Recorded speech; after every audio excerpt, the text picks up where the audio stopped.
Black creatives innovate liberatory visual practices through interactive visuals, mixed media painting and sculpture, and bronze figures that subvert the hegemonic notion that symbols of 21st century Black America are signifiers of institutional domination.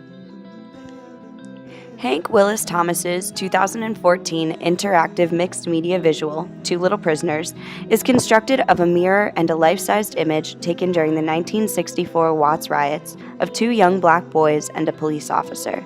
The viewer is immediately situated into the piece, the audience forced to confront their subject position as soon as they enter the mirror's reflection.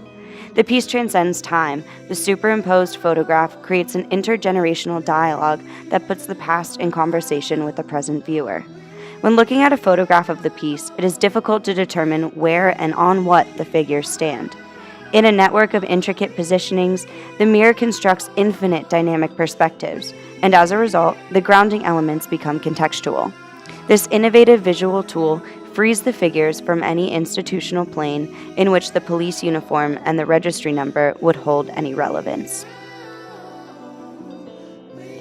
Nick Cave's 2015 mixed media work, titled TM13, is comprised of multicolored beaded netting enclosing a figure in a gray hoodie and black shoes, and garishly colored lawn ornaments.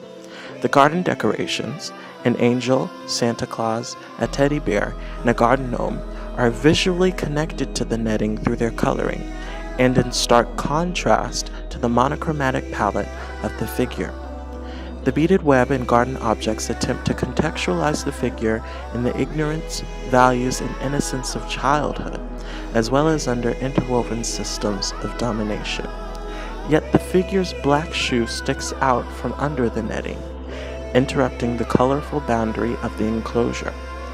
This evokes a sense of movement, the figure's weight seeming to rest on the freed front foot as if in motion.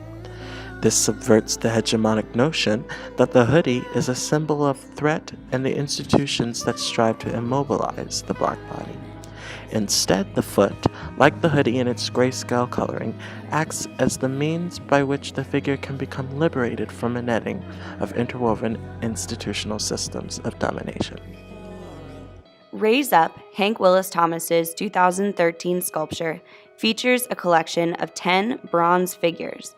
The figures' bodies are visible from the shoulders up, their arms raised above their heads in a pose reminiscent of the hands up, don't shoot stance so intimately tied to the Black Lives Matter movement.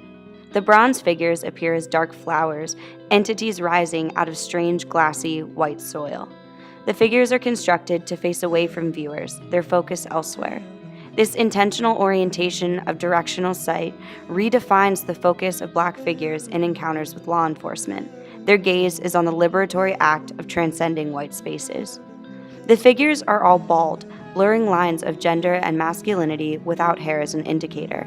This alludes to the unfounded hegemonic focus on Black men in Black liberatory movements.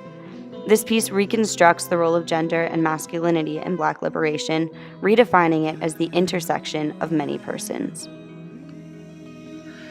21st century Black creatives construct artwork that offer new readings into signifiers associated with the Black Lives Matter movement.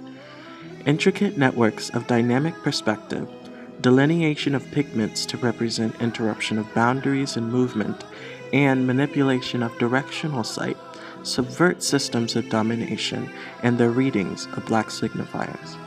Intergenerationally dynamic contexts, unstoppable bodies, and transcendent rituals present themselves as liberating tools that multidirectionally broaden the visual arguments of the Black Lives Matter movement.